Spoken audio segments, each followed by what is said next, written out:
बिस्मिल्लाहिर्रहमानिर्रहीम। Dear viewers, मां यहाँ गुलाम मुर्दस रहियो तव्हां सां मुखातिब पंहिंजे चैनल तां। लास्ट टाइम मूं अकाउंटिंग जो चैप्टर 1 खयो हुयो। उन में पाण डिस्कस कयासीं अकाउंटिंग जा जेके फंडामेंटल टर्म्स आहिनि उन ते पाण ॻाल्हायो हुयोसीं। उन खां पोइ पाण जेको आहे सो अकाउंटिंग इक्वेशन ते ॻाल्हायो हुयोसीं। जिन्हनि दोस्तनि मुंहिंजो पोयों लेक्चर न ॿुधो आहे त उहो मुंहिंजो ओपनिंग ऐं पहिरियों लेक्चर हुयो, उनखे ज़रूरु ॿुधंदा ताकी तव्हांखे हीउ लेक्चर आसानी सां सम्झ में अची वञे। डियर व्यूअर्स, असांजो कोचिंग सेंटर आहे इंस्पायर कोचिंग सेंटर जे नाले सां दादू में सुरियामोला में, जंहिंमें ही सब्जेक्ट्स पढ़ाया वेंदा आहिनि। Biology, accounting, test, physics, chemistry. Crash courses weekend ते पढ़ाया वेंदा आहिनि, जंहिंमें IBA, BS ऐं BBA वारा।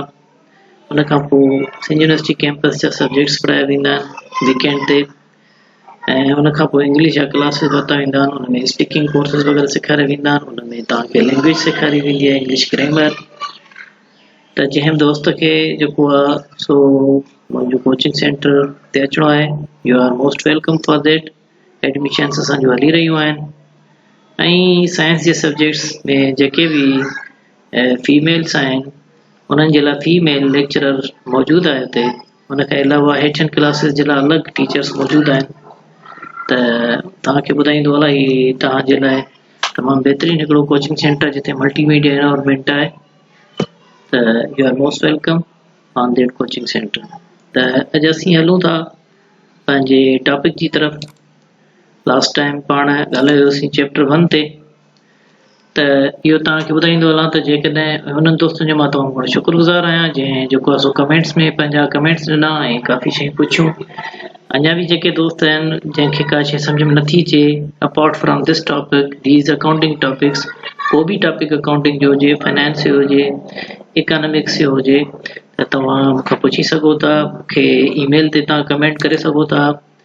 तव्हां यूट्यूब जे हेठां जेको आहे सो कमेंट्स में बि तव्हां लिखी सघो था। मुंहिंजी ईमेल एड्रेस इहे मां तव्हांजे साम्हूं स्क्रीन ते लिखी रहियो आहियां, gmsuryo@gmail.com।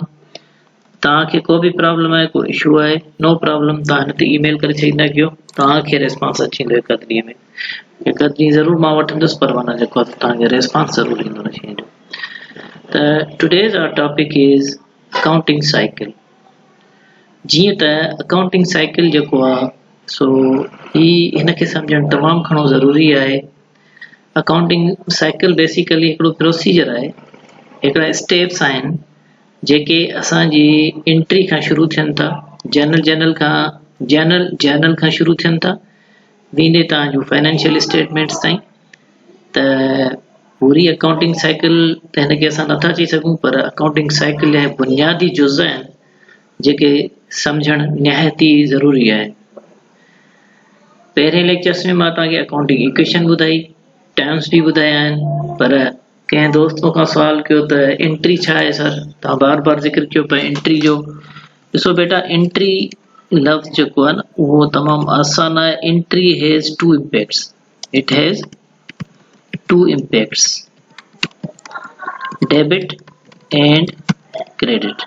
ठीकु आहे, माना का बि ट्रांजेक्शन्स हूंदी या एंट्री हूंदी, को इवेंट हूंदो तव्हांजी टेबल ते ईंदो, उनखे असीं उन में हिकु एंट्री में ॿ शयूं मौजूदु हूंदियूं। ॾिसो, को तव्हां पंहिंजी ऑर्गेनाइजेशन में तव्हां अकाउंटेंट आहियो, तव्हां खां का शइ पुछी वञे थी त भई असांखे को डिपार्टमेंट आहे, हुनजी रिक्वेस्ट अचे थी त असांखे फर्नीचर घुरिजे, बाबा असांखे 30,000 जो फर्नीचर वठिणो आहे।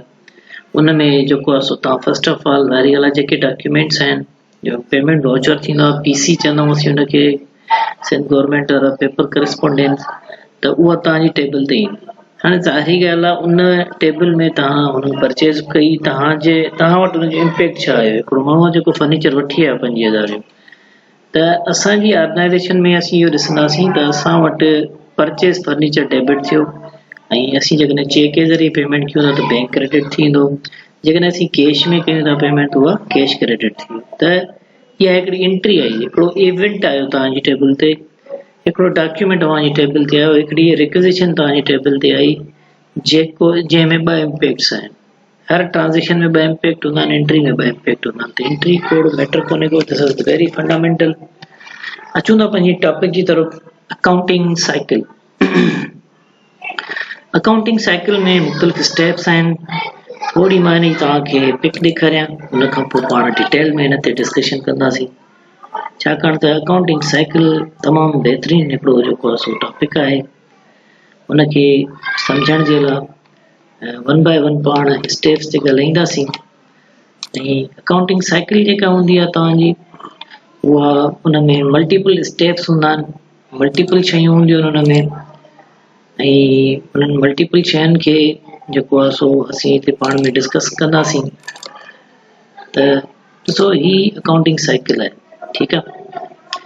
अकाउंटिंग साइकिल में बीइंग एन अकाउंटेंट, तव्हांजे टेबल ते पहिरियां डॉक्यूमेंट ईंदो। उन डॉक्यूमेंट में ज़ाहिर ॻाल्हि आहे पेमेंट वाउचर हूंदो, बिल हूंदो, उन सां रिलेटेड जेके बि डॉक्यूमेंट्स हूंदा उहे हूंदा। उहो तव्हांजो स्टेज 1 हूंदो। जीअं मूं तव्हांखे चयो त फर्नीचर तव्हां जेको आहे सो जीअं ऑर्गेनाइजेशन में कंहिं डिपार्टमेंट में, को डिपार्टमेंट आहे केमिस्ट्री जो, को डिपार्टमेंट आहे फिजिक्स जो, तव्हां जेके प्रोफेसर खे चेयरमैन खे ज़रूरत पई आहे उन फर्नीचर हूंदो। हाणे फर्नीचर जे लाइ ज़ाहिर हुनखे पैसा घुरिजनि, त तव्हां हुनखे बैंक जो हिकिड़ो चेक ॾेई छॾींदा। छाकाणि त तव्हांजी टेबल ते बिल बि ॾींदो, तव्हांखे पेमेंट वाउचर बि हुते लॻाइणो आहे। उन जूं कोटेशन्स तव्हांजी टेबल ते हूंदियूं। उन में जेके डॉक्यूमेंट्स हूंदा आहिनि ॿिया, त उन में कंपरेटिव स्टेटमेंट हूंदी आहे, उहा तव्हांजी टेबल ते हूंदी। उन सां गॾोगॾु तव्हांजी टेबल ते गुड्स रिसीव नोट हूंदो, ठीकु आहे। इहो हिकिड़ो कंप्लीट डॉक्यूमेंट तव्हांजी टेबल ते, जंहिंमें 2 इम्पैक्ट हूंदा, डेबिट एंड क्रेडिट। त अकाउंटेंट छा कंदो, चवंदो त भई हीअ असां वटि एक्सपेंस आयो, एक्सपेंस डेबिट करे छॾींदो ऐं बैंक खे क्रेडिट करे छॾींदो। त असां वटि एक्सपेंसिस फर्नीचर जा आया ऐं असांजी जेका कैश आहे, उहा कैश जेका आहे असां बिज़नेस मां वई। त ही स्टेज 1 आहे। उन खां पोइ असीं छा कंदा आहियूं, नई एंट्री खे असीं छा कंदा आहियूं, हिन में जनरल में जेको आहे सो शामिल कंदा आहियूं, ठीकु आहे। हाणे क्वेश्चन पैदा थिए थो, जनरल आहे छा? जनरल का रॉकेट साइंस कोन्हे का। जनरल हिकिड़ो बुक आहे। ही तव्हां ॾिसो था, असीं लिखूं था हिते inter all transactions in general thus creating a chronological record of events। हू तव्हांखे चयो त इवेंट्स जेके आहिनि उहे असीं हुन में रिकॉर्ड कंदा। ट्रांज़ेक्शन तव्हां वटि आई फर्नीचर जी, हुन में 2 इम्पैक्ट हुया, डेबिट ऐं क्रेडिट। जनरल जेको आहे हिकिड़ो अहिड़ो बुक आहे, अचो त हुनखे विज़िट करे था वठूं हुते। ही असां वटि आहे जनरल हिकिड़ो अहिड़ो बुक आहे जंहिंमें असांखे डेट ॾियणी हूंदी आहे। डेट हिन फॉर्मेट में ॾिनी, मथां ईयर ॾींदासीं, हिते मंथ, हिते डेट, राइट।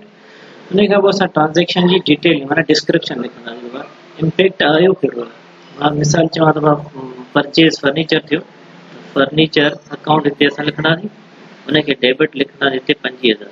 असांजा पैसा अगरि कैश में असां पेमेंट कई आहे त असां कैश क्रेडिट कंदासीं 25,000, न त हिते लिखंदासीं बैंक। चेक एतिरी अमाउंट त बैंक जे ज़रिए ई तकरीबन थी वई आहे, त बैंक क्रेडिट थी वई। हिते असीं लिखंदासीं डिस्क्रिप्शन ऑफ ट्रांज़ेक्शन मीन्स असीं लिखंदासीं purchase of furniture for chemistry department, ठीकु आहे।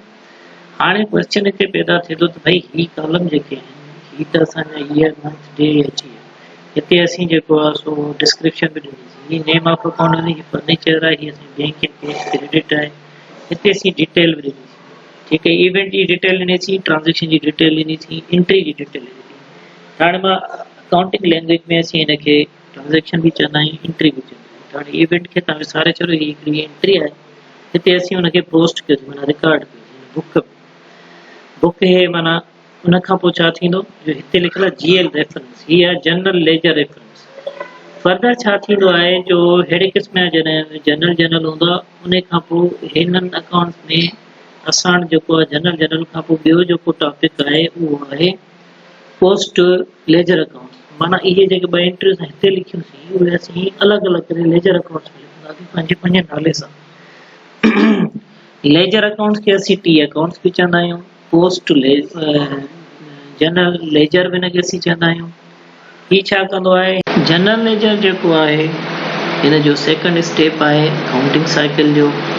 जनरल लेजर में असीं छा कंदा आहियूं, हर अकाउंट जेको आहे अलॻि अलॻि तरीक़े सां अलॻि अलॻि नालनि सां खोलींदा आहियूं। जीअं त जनरलाइज़ ट्रांज़ेक्शन, जनरल में असां छा कयो हो, डेबिट ऐं क्रेडिट रखियो हुयो। हीउ जेको टी अकाउंट आहे उन में तव्हांखे ॾेखारियां थो हिन जो मां एग्ज़ाम्पल।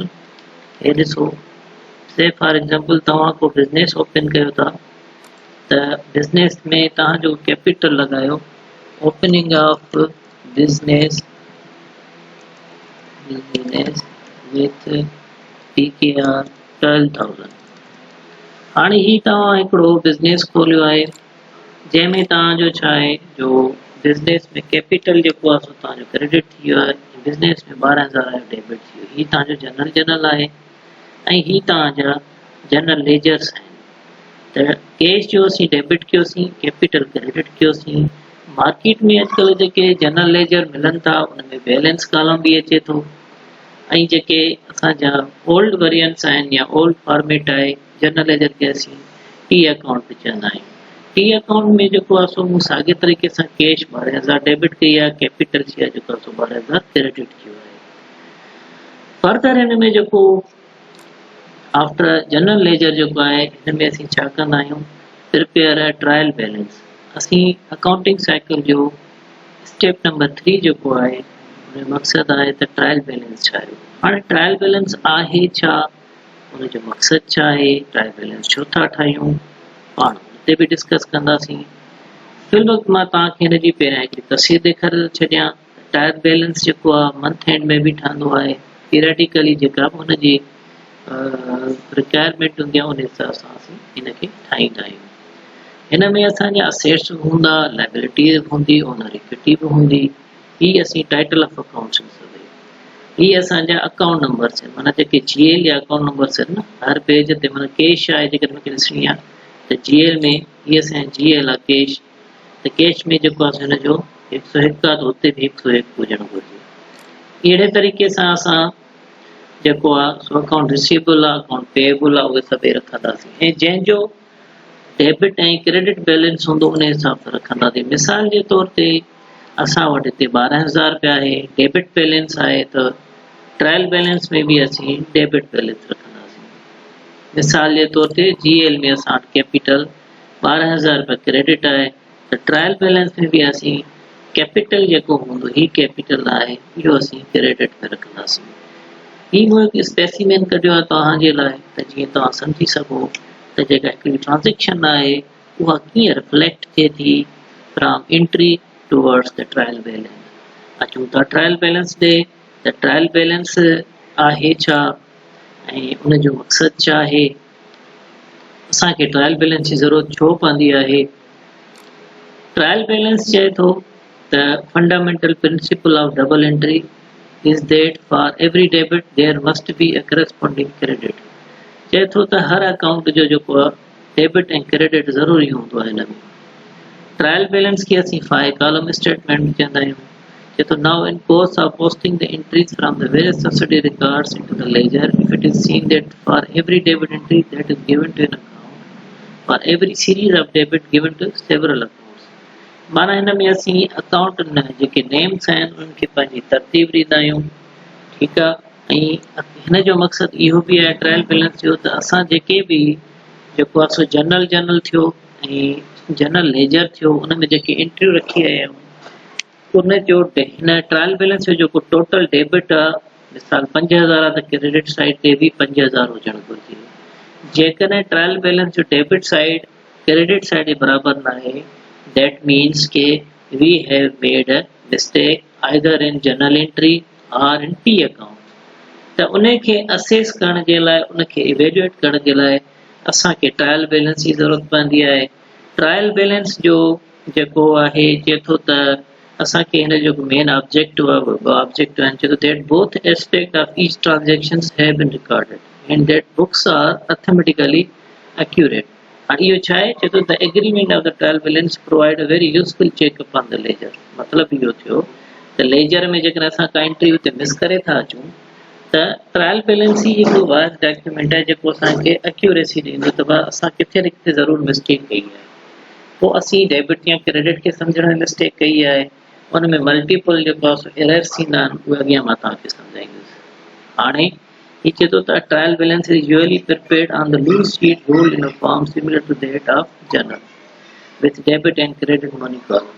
जीअं असांजो जनरल हूंदो आहे हिन में बि डेबिट एंड क्रेडिट कॉलम्स हूंदा आहिनि पर जनरल जेको आहे so book of original entry आहे उन में असीं सिर्फ़ु रॉ डेटा रखंदा आहियूं या त असीं हिन में इकोनॉमिक डेटा रखंदा आहियूं ट्रायल बैलेंस में जेका डेबिट ऐं क्रेडिट साइड ते रिफ्लेक्ट कंदी आहे चूं था अॻिते त ट्रायल बैलेंस असांखे ख़बर कीअं पए त असीं जेको आहे सो एंट्री में मिस्टेक कई आहे या असां जेका मिस्टेक कई आहे उहा असां कंहिं जनरल लेजर में कई आहे या असां उहा मिस्टेक कंहिं बैलेंस में कई आहे या असां को अमाउंट नंढो या वॾो लिखी विया आहियूं इहा असांखे हिन टिनि शयुनि मां ख़बर पवंदी नंबर पहिरियों आहे errors of omission errors of omission में तव्हां ॾिसंदा स्टूडेंट्स त हीउ चए थो त error of omission is one where a transaction has been absolutely omitted to be recorded मतलब चवण जो इहो थियो हिकिड़ी ट्रांज़ेक्शन आहे उहा तव्हां मुकमल तौर ते जेको आहे सो लिखण ई तव्हां विसरी थी वञे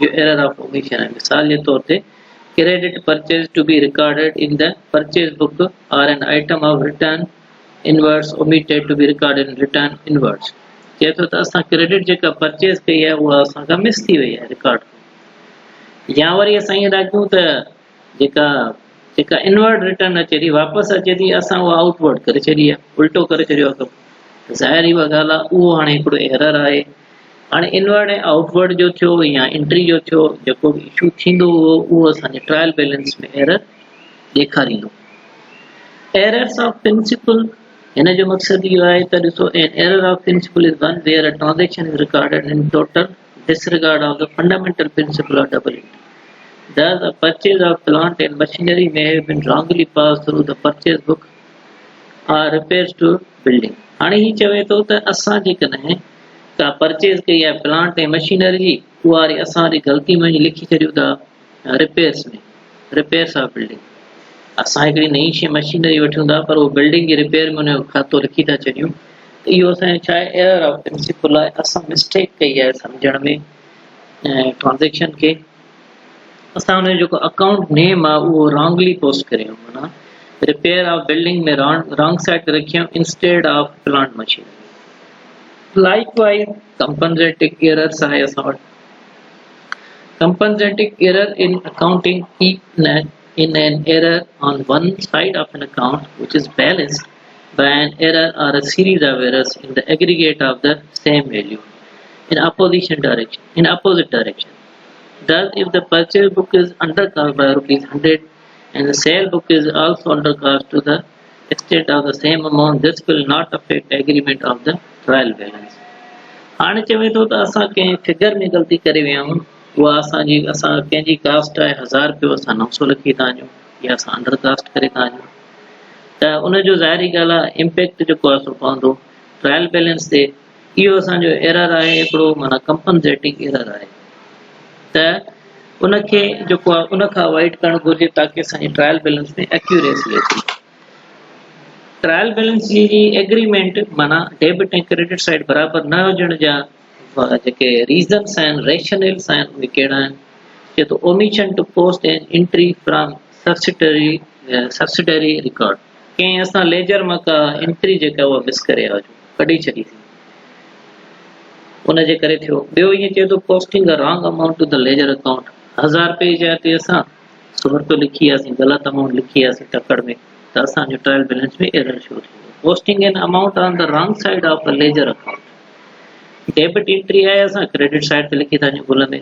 असांजो बैलेंस ग़लति ईंदो ट्रायल बैलेंस में error in casting subsidiary records और लेजर अकाउंट्स कंहिं सब लेजर में असां का ग़लती करे वियासीं error in balancing any ledger account कंहिं बि लेजर में जनरल में थियो जीएल में थियो किथे बि एरर आयो थी सघे थी ट्रायल बैलेंस इन accuracy omission of a balance of any account in trial balance मिसाल जे तौर ते असीं डेबिट साइड वधीक आहे ₹1000 आहे क्रेडिट साइड असांजो जेको आहे 12000 आहे त ₹11000 असां जेको आहे सो असां लिखणु विसरी वियो असांखां ट्रायल बैलेंस में तॾहिं बि असांजो ट्रायल बैलेंस परफेक्ट न ईंदो त इहे जेको आहे न सभई हिकिड़ा इशूज़ आहिनि जंहिंजे करे ट्रायल बैलेंस तव्हांजो परफेक्ट आहे जेसीं ताईं तव्हांजो ट्रायल बैलेंस परफेक्ट न पहुचे इट मीन्स के तव्हां या त जनरल एंट्री में का मिस्टेक कई आहे ट्रांजेक्शन में का मिस्टेक कई है या उनके समझण में का मिस्टेक कई है या पोस्टिंग में का मिस्टेक कई है या जनरल लेजर में का मिस्टेक कई है until and unless अव्हां जी जेका रिजल्ट आहे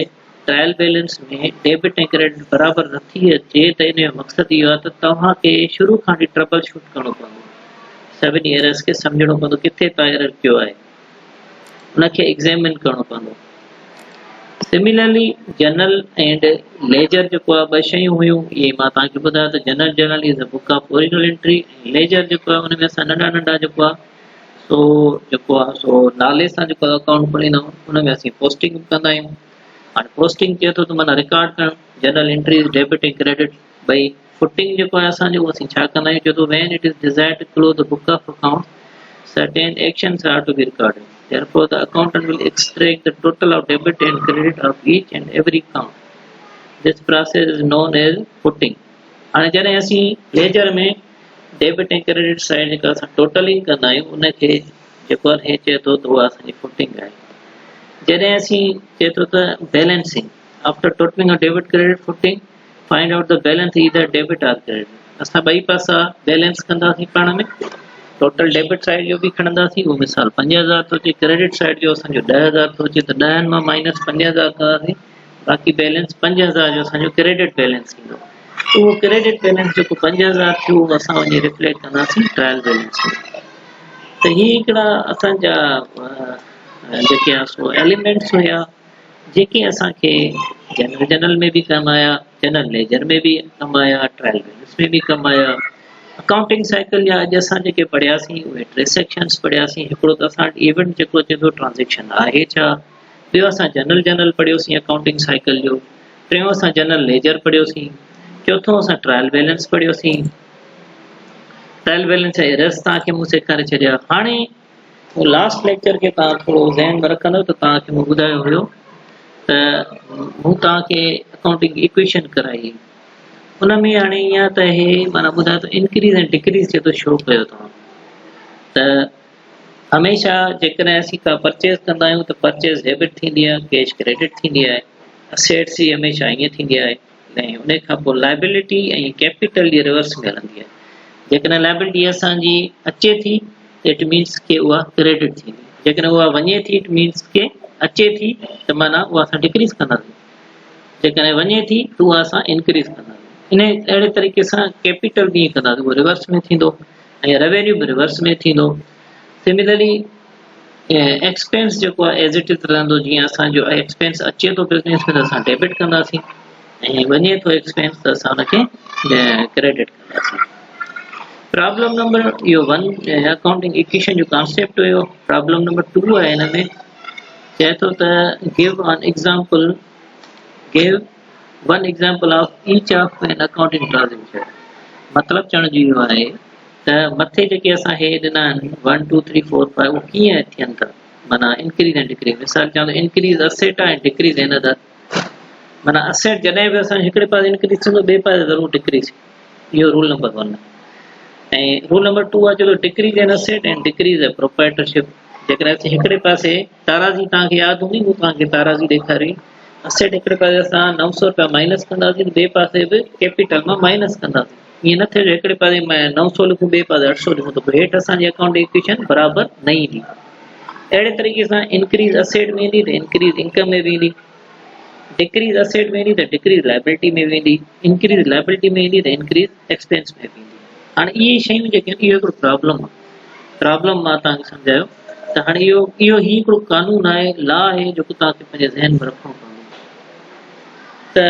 इहो जॾहिं प्रॉब्लम्स नेक्स्ट हिन में ईंदा बि उहे बि मां तव्हांखे ॿुधाईंदुसि त कीअं इंक्रीज़ ऐं डिक्रीज़ थींदा फ़िलहालु हिन में इहो आहे त हिकिड़ो हीअ हाणे एग्ज़ाम्पल ॿुधांसि हाणे चयो त इन जो सॉल्यूशन तव्हां ॿुधायो छा आहे त असेट हिकिड़ो इंक्रीज़ थियो ऐं डिक्रीज़ थियो कहिड़ो असेट थियो कीअं थियो उन जो सॉल्यूशन चए थो purchase office furniture for cash असां परचेज़ कयोसीं फर्नीचर असांजे बिज़नेस में आयो असांजी कैश हुई असां दुकानदार खां को फर्नीचर वठंदा आहियूं त फर्नीचर असां ॾे ईंदो आहे ऐं असांजे पॉकेट मां कैश वेंदी आहे माना बिज़नेस मां कैश वेंदी आहे त परचेज़ फर्नीचर डेबिट कयोसीं ऐं कैश असां क्रेडिट कईसीं त इहो हिकिड़ो असेट असांजो आयो ॿियो असेट असांजो वियो तव्हां ॾिसंदव त फर्नीचर बि असांजो एसेट आहे ऐं कैश बि असांजी जेका आहे एसेट आहे। अहिड़े तरीक़े सां चए थो which due cash from business for personal use, drawing debit cash credit. हाणे हिन शइ खे जस्टिफाई था कयूं त एसेट असां हिकिड़े पासे डिक्रीज़ थो थिए, ॿिए पासे कैपिटल डिक्रीज़ बाबा कीअं थो थिए। असां बिज़नेस मां ड्राइंग असां चवंदा आहियूं कि amount of money that is taken for personal use. तव्हांखे मां पहिरें लेक्चर में इहो पढ़ायो बि आहे त ड्राइंग्स छा आहिनि। हाणे ड्राइंग असां डेबिट थी, कैपिटल क्रेडिट थियो। हाणे ड्राइंग असां वटि माना छा थी, माना पैसा असां ॾे आया पर उहे बेसिकली असांजा डिक्रीज़, कैपिटल मां क्रेडिट था थियनि, हेॾां डिक्रीज़ थियनि, छाकाणि त बिज़नेस मां असां पैसा कढिया आहिनि। ठीकु आहे, उहे जेको असेट असां ॾे आयो आहे बेसिकली हुन माइनस कंदासीं अकाउंटिंग इक्वेशन खे बराबरि। हुन खां पोइ सी में आहे चए थो sold merchandise on account from Ali brothers. असां का इन्वेंट्री आहे कि टूथपेस्ट के पॉलिश आहे डब्बियूं आहिनि या असां वटि के ॿियो को आइटम आहे बेकरी आहे, असां इहो सेल कयो पर छा पे खाते ते, माना कैश में असां सेल न कई आहे, खाते ते कई आहे। पैसा असांखे पोइ मिलंदा, 3 ॾींहंनि खां पोइ मिलनि, 50 ॾींहंनि खां पोइ मिलनि। हाणे उन में छा थो थिए, असां वटि सेल कईसीं ऐं असां वटि आया छा, अकाउंट पेएबल अकाउंट डेबिट थी वियो ऐं सेल्स क्रेडिट थी वियो। अकाउंट रिसीवेबल अकाउंट डेबिट थी वियो ऐं सेल्स क्रेडिट थी वियो। असीं का शइ कईसीं सेल अली ब्रदर्स, ठीकु आहे। हाणे हे चए थो त decrease in asset CL, increase in asset ऐं डिक्रीज़ इन इनकम, ठीकु आहे। सॉरी, हिन में सेल्स जेको आहे सो क्रेडिट थियो, अकाउंट रिसीवेबल अकाउंट डेबिट थी वियो। त असेट माना इंक्रीज़ थी वियो, सेल्स असां जेको आहे सो का बि कईसीं, का शइ खपाइसीं, पैसा असांखे मिलंदा, मिलिया न, रिसीवेबल कान ॾिया। अच्छा, उन खां पोइ एंट्री नंबर 3 आहे, ट्रांजेक्शन नंबर 3 आहे paid to creditors on account, ठीकु आहे। असां जेको आहे सो जंहिंखां उधार वरितीसीं उनखे पैसा ॾिनासीं त असांजा छा थिया, अकाउंट पेएबल अकाउंट जेको आहे so cash credit, payables debit थी विया, ठीकु आहे। डिक्रीज़ इन असेट ऐं डिक्रीज़ इन लाइबिलिटी, त असांजा छा विया, पैसा विया हलिया, डिक्रीज़ थी विया ऐं लाइबिलिटी असांजी इंक्रीज़ थी वई, ठीकु आहे। लाइबिलिटी बेसिकली उहा असांजी घटि थी, डिक्रीज़ थी माना इंक्रीज़ थी, इंक्रीज़ थी माना डिक्रीज़ थी, हिनजो रिवर्स सिस्टम हलंदो आहे। असां पेमेंट कईसीं, फ़िलहाल त असां खाते जा पैसा ॾिनासीं, असांजी त कैश वई, पेएबल्स आया, कैश वई त असां हुते डी में जेको आहे डिक्रीज़ कई आहे। अहिड़े तरीक़े सां लाइबिलिटी जेको आहे तो कैश वई, लाइबिलिटी असांजी ख़तमु थी थो वञे, हिते डिक्रीज़ करे छॾी आहे, वधो सिस्टम आहे। Purchase merchandise on account from Zaheer and sons, असां चऊं था त वरी असां का शइ वठूं था पर ज़हीर एंड सन्स वारनि खां हिकिड़ी शॉप आहे, उन खां असां परचेज कयोसीं मर्चेंटाइज। परचेज माना खाते ते वरितोसीं, ठीकु आहे, ऐं पैसा असां हुनखे नथा ॾियूं। परचेज डेबिट थी विया असां वटि ऐं अकाउंट पेएबल अकाउंट क्रेडिट थी वियो। त परचेज ही असां वटि हीअ हिकिड़े क़िस्म जो एक्सपेंस आहे। परचेज कीअं माना इहो एक्सपेंस थियो असांजो, मर्चेंटाइज एक्सपेंस थो शो करे हिते, ठीकु आहे न। त एक्सपेंस जेको आहे असां हमेशह कैपिटल मां माइनस कंदा आहियूं ऐं माना हीअ असांजो राइट साइड जेका आहे असांजो इक्वेशन आहे उन ते इम्पैक्ट थो पए। जेका लाइबिलिटी आहे असांजे हिकिड़े पासे उहा डिक्रीज़ थी पए, ॿिए पासे असांजी जेको आहे कैपिटल मां एक्सपेंस माइनस थो थिए, राइट। इहो जो असांजो प्रॉब्लम नंबर 2। त हाणे ही जॾहिं तव्हां एंट्रीज़ कंदा, बेसिक्स तव्हांखे अॻियां मां कराईंदो रहंदुसि त जीअं तव्हांजी एंट्रीज़ जेके ट्रांजेक्शन्स आहिनि उहे पक्कियूं थियनि, कोई तव्हां को प्रॉब्लम करे सघंदा। नेक्स्ट इहो आहे त प्रॉब्लम नंबर 3 आहे। प्रॉब्लम नंबर 3 में चए थो त इहे साॻियूं तव्हां ट्रांजेक्शन्स खणो ऐं असांखे ॿुधायो त डेबिट कीअं थींदी ऐं क्रेडिट कीअं थींदी। डेबिट माना प्लस, क्रेडिट माना माइनस, छा में अकाउंटिंग इक्वेशन। हाणे चए थो Jamal invested cash in business, business में हुन पैसा लॻाया, इन्वेस्ट कई, कैपिटल क्रेडिट थियो, कैश असांजी डेबिट थी। हाणे कैपिटल क्रेडिट थियो त उहो माइनस थियो, कैश डेबिट थी वियो प्लस थी, असेट आहे, कैश असांजी प्लस असेट थी ऐं ओनर सिक्योरिटी कैपिटल जेको आहे असांजो क्रेडिट थी वियो, जेको उनजो उबतो कानून हूंदो, क्रेडिट थींदो त प्लस कंदासीं, हिकिड़ो कैपिटल जो, ॿियो रेवेन्यू जो, ॿियो लाइबिलिटी। अहिड़े तरीक़े सां लाइबिलिटी ते को असांजो फ़र्क़ु न आहे, नो चेंज। डी आहे चए थो purchase equipment on account, purchase debit, payables credit. Purchase असांजो जेको आहे सो डेबिट आहे, प्लस थी वियो, पेएबल्स क्रेडिट आहे त उनजो उबतो कानून रहंदो आहे त असां हुनखे प्लस कंदासीं। Paid liability of the business, असां कर्ज़ो जेको आहे उहो असां ॾिनोसीं, माना असां पैसा ॾिनासीं, कैश असांजी हली वई, ठीकु आहे। लाइबिलिटी जेका आहे असांजी घटि थी वई, त कैश असांजी माइनस थी वई, ॿिए पासे लाइबिलिटी असां अकाउंट पेएबल अकाउंट क्रेडिट थिया त असां उहे बि असांजा माइनस थी विया, ठीकु आहे। ऐं कैपिटल जो असांजो को बि चेंज न आहे, नो चेंज। अहिड़े तरीक़े सां डी में असां ईंदासीं। तव्हां ॾिसंदव त डी में जेको आहे त owner which due cash from the business, owner छा थो करे, माना कैश जेको आहे विथड्रॉ थो करे, छा माण्हू जेको आहे बिज़नेस में ड्राइंग डेबिट कैपिटल क्रेडिट, ठीकु आहे। त हाणे इहो असां मां तव्हांखे पंहिंजी एंट्री ॿुधायो आहे, डी ड्राइंग जेको आहे सो असां कयोसीं, जेके असां ॾे आहियूं असेट मां ड्राइंग उहे माइनस थियूं, कैपिटल मां माइनस थियूं भई, कैपिटल जो पतो कानून हलंदो आहे, छाकाणि असां बिज़नेस मां पर्सनल यूज़ लाइ पैसा खणंदासीं पोइ त माइनस थींदा कैपिटल में। अच्छा, उन खां पोइ cash receipt from customer, customer खां असां जेको आहे सो पैसा वरितासीं, हुन जो लोन कयो हूंदो, त असांजो हिते छा थो चए जो असां वटि टिनी ते माना को चए इम्पैक्ट नथो अचे, cash receipt from customer, cash receive थी आहे, पर पहिरियां असां लाइबिलिटी न कई थी आहे, का शइ न कई थी, हूअं असां चवंदासीं कैश डेबिट थी आहे या रिसीवेबल्स क्रेडिट थी आहे।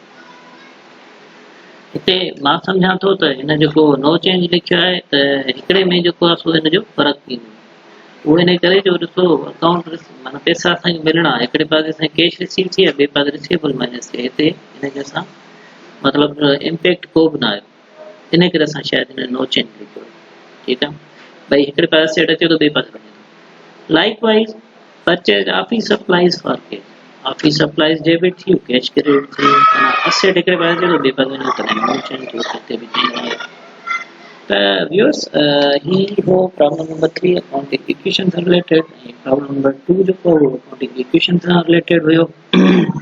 अॼु असां जनरल खां ट्रायल बैलेंस जी शयूं सिखियूंसीं, तमामु डेप्थ में असांजो लेक्चर हुयो, पर मां उमेद कयां थो त असांजा जेके फर्स्ट ईयर कॉमर्स वारा दोस्त जेके आहिनि, इंटर कॉमर्स वारा आहिनि, उन्हनि खे ही मुंहिंजो लेक्चर ज़रूरु पसंदि आयो हूंदो, या जेके न्यू लर्नर्स आहिनि, कॉमर्स जी दुनिया में नया आया आहिनि स्टूडेंट्स, फर्स्ट ईयर जेको आहे यूनिवर्सिटी कैंपस में आहे या ॿिए कंहिं कैंपसिस में आहिनि या जेबिस्ट में आहिनि, त उहे हिन लेक्चर खे व्यू करे वठनि। आई होप सो के U will enjoy it, and if U feel any kind of difficulty in my lecture, you may ask in writing on comment section, and do not forget to subscribe my channel. Please, if you like my channel, then press bell icon and subscribe it, and also forward to your friends. Thank you indeed. Inshallah I shall meet you once again with new topic. Till then, Allah.